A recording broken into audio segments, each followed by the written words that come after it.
বিদ্যুৎ যে কতটা শক্তিশালী হতে পারে আমরা কিন্তু মাঝে মধ্যে টের পাই। ধরুন বজ্রপাতর কথা, কি বিশাল শক্তি। বা বাড়িতেও তো কখনো কখনো শক লাগে, তাই না? হ্যাঁ, একদম। আর ইলেকট্রিক গাড়ির জগতে, বিশেষ করে যখন এর হাই ভোল্টেজ বা এইচভি সিস্টেম নিয়ে কাজ করতে হয়, তখন এই শক্তি কিন্তু আরও অনেক বেশি, বিপজ্জনক হয়ে উঠতে পারে। ঠিক। আর সেই জন্যই আজকের এই আলোচনাটা খুব জরুরি।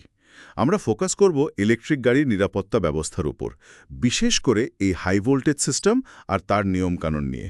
আমাদের মূল লক্ষ্য হল যারা ইভি টেকনিশিয়ান হওয়ার জন্য ট্রেনিং নিচ্ছেন বা ভবিষ্যতে কাজ করবেন, তাদের জন্য এই সেফটি রুলসগুলো সহজ করে বোঝানো।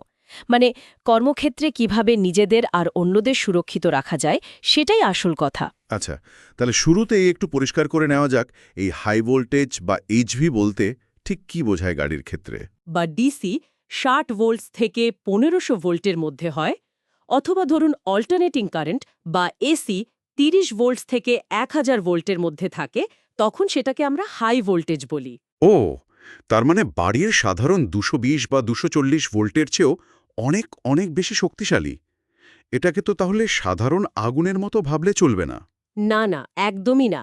এটাকে অনেকটা মারাত্মক আগুনের মতো ধরতে হবে, যাকে খুব সম্মান আর বিশেষ সতর্কতার সাথে হ্যান্ডেল করতে হয়। আচ্ছা, আর এই খতরনাক এইচভি অংশগুলো চেনার কি কোনো সহজ উপায় আছে? মানে তার বা অন্য কিছু? হ্যাঁ, আছে তো। সাধারণত এইচভি সিস্টেমের তার বা কেসিংগুলো একটা বেশ উজ্জ্বল কমলা রঙে কোড করা থাকে। এই রংটা দেখলেই সতর্ক হতে হবে যে এখানে হাই ভোল্টেজ আছে। কমলা রং। মনে রাখার মতো। বেশ, তাহলে কাজের জায়গায় প্রথম কি দেখতে হবে? মানে ওয়ার্কস্টেশনে কাজ শুরুর আগে? খুব দরকারি প্রশ্ন। প্রথম কাজ হলো নিজের ওয়ার্কস্টেশনটা ভালো করে দেখে নেওয়া। আশেপাশে যেন অন্য কেউ হাই ভোল্টেজ লাইনে কাজ না করে, সেটা নিশ্চিত করতে হবে। আর জায়গাটা পরিষ্কার গোছানো রাখাটাও খুব জরুরি। হোঁচট খাওয়া বা পিছলে পড়ার মতো ঝুঁকি যেন না থাকে। মানে একটা সেফ জোন তৈরি করে নেওয়া, তাই তো? একদম। আর এরপর আসে নিজের সুরক্ষার প্রশ্নটা। হ্যাঁ, সেটাই ভাবছিলাম। যেমন ধরুন, যুদ্ধে যাওয়ার আগে বর্ম পড়তে হয়। এখানে আমাদের বর্মটা কি? বাহ, দারুণ উপমা। এখানে আমাদের বর্ম হল পার্সোনাল প্রোটেক্টিভ ইকুইপমেন্ট, পিপিই। এর মধ্যে সবচেয়ে জরুরি হল ইনসুলেটেড গ্লাভস, যেটা বিদ্যুৎ রোধী আর সঠিক ভোল্টেজ রেটিংয়ের। ভোল্টেজ রেটিং মানে সাধারণ গ্লাভস চলবে না? না না, একেবারেই না। নির্দিষ্ট এইচভি রেটিং থাকতে হবে। তার সাথে চোখের জন্য সেফটি গ্লাস, পুরো মুখের সুরক্ষার জন্য ফেস শিল্ড আর উপযুক্ত পোশাক, যেটা সহজে জ্বলবে না আর শরীর ঢাকা থাকবে, এগুলো মাস্ট। বুঝলাম। গ্লাভস, গ্লাস, শিল্ড, পোশাক। আচ্ছা, এবার যদি ধরুন এইচভি সিস্টেমে সরাসরি কাজ করতেই হয়, যেমন কোনো পার্টস বদলাতে হবে, তখন শুধু গাড়ির পাওয়ার অফ করে দিলেই হবে? না, ওটা যথেষ্ট নয়। এখানেই আসে সেই বিখ্যাত 5টা নিয়ম, যাকে আমরা বলি 5 golden rules for electrical work. এগুলো অক্ষরে অক্ষরে মানতেই হবে। 5টা নিয়ম কি কি সেগুলো একটু বলবেন? অবশ্যই। প্রথমত, আইসোলেট, সিস্টেমটাকে সব পাওয়ার সোর্স থেকে সম্পূর্ণ আলাদা বা বিচ্ছিন্ন করতে হবে। আচ্ছা, তারপর? দ্বিতীয়ত, সেফগার্ড, এমন ব্যবস্থা করতে হবে যাতে কেউ ভুল করে বা অজান্তে আবার পাওয়ার চালু করে দিতে না পারে। এর জন্য লকআউট ট্যাগআউট পদ্ধতি ব্যবহার করা হয়, তালা আর ট্যাগ লাগিয়ে দেওয়া। লকআউট ট্যাগআউট, বেশ। 3 নম্বর? 3 নম্বর হল ভেরিফাই, মাল্টিমিটারের মতো যন্ত্র দিয়ে মেপে 100% নিশ্চিত হতে হবে যে সিস্টেমে আর কোনো ভোল্টেজ নেই, জিরো ভোল্টেজ স্টেট। কারণ ক্যাপাসিটারে চার্জ থেকে যেতে পারে। ভেরিফাই করাটা খুব জরুরি। তারপর? 4 নম্বর, চতুর্থ, আর্থ বা শর্ট সার্কিট। যদি প্রয়োজন হয়, অতিরিক্ত সুরক্ষার জন্য সিস্টেমের নির্দিষ্ট অংশ গ্রাউন্ড বা আর্থিং করতে হতে পারে বা শর্ট সার্কিট করতে হতে পারে, যাতে কোনো লুকোনো চার্জ নিরাপদে ডিসচার্জ হয়। ওকে, আর শেষ নিয়মটা 5 নম্বর? পঞ্চম, শ্রাউড, কাজের জায়গার আশেপাশে যদি অন্য কোনো অংশ তখনও লাইভ থাকে, সেগুলোকে ইনসুলেটিং কভার বা ব্যারিয়ার দিয়ে ঢেকে দিতে হবে। বাবা, 5টা ধাপ: isolate, safeguard, verify, earthing, shroud. মনে রাখার জন্য কি কোনো সহজ উপায় আছে?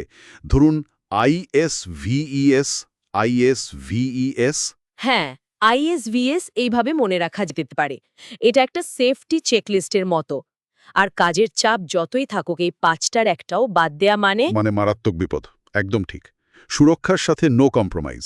আচ্ছা, সিস্টেম তো ভোল্টেজ ফ্রি হলো, এরপরও কি অন্য কোনো ঝুঁকি থাকে? ধরুন ভেতরের ছোট ছোট ইলেকট্রনিক পার্টস নিয়ে কাজ করার সময়। হ্যাঁ, হাকেটো। সেটা হলো ইলেকট্রোস্ট্যাটিক ডিসচার্জ বা ইএসডির ঝুঁকি।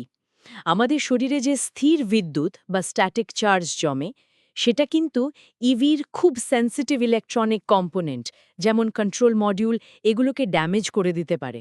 ও, অনেকটা যেমন আমরা কম্পিউটারের দামি পার্টস ধরার আগে খুব সাবধান থাকি, সেরকম। ঠিক তাই। এর থেকে বাঁচতে হলে অ্যান্টিস্ট্যাটিক ম্যাটের ওপর কাজ করতে হয়, আর হাতে একটা অ্যান্টিস্ট্যাটিক রিস্ট স্ট্র্যাপ পরতে হয়।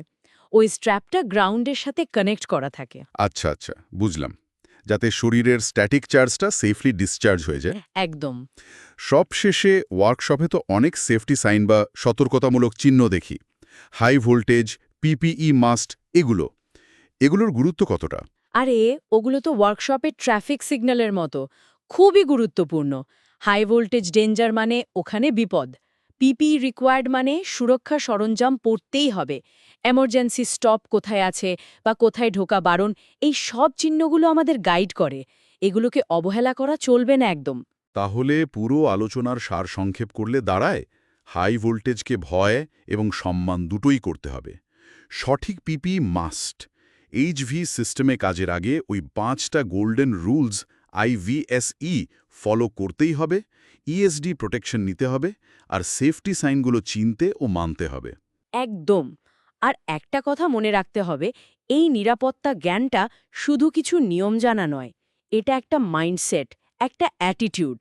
যেভাবে ইভি টেকনোলজি এগোচ্ছে, তাতে এই সেফটি ফার্স্ট অ্যাটিটিউডটাই কিন্তু একজন টেকনিশিয়ানের সাকসেসফুল ক্যারিয়ারের চাবিকাঠি। এটা শুধু নিজেকে নয়, আপনার সহকর্মী, আপনার কাস্টমার, সবাইকে সুরক্ষিত রাখে। তাই সেটাটা কন্টিনিউ করতে হবে, আর নিয়মগুলো অভ্যাসে পরিণত করতে হবে। খুব সত্যি কথা। নিরাপত্তা সবার আগে। আচ্ছা, একটা প্রশ্ন মাথায় আসছে। ভবিষ্যতে তো ব্যাটারি টেকনোলজি আরও উন্নত হবে, তাই না? ভোল্টেজ হয়তো আরও বাড়বে। তখন কি এই সেফটি প্রোটোকলগুলো পাল্টে যাবে? কী ধরনের পরিবর্তন আসতে পারে? এটা নিয়ে না হয় আরেকদিন আলোচনা করা যাবে।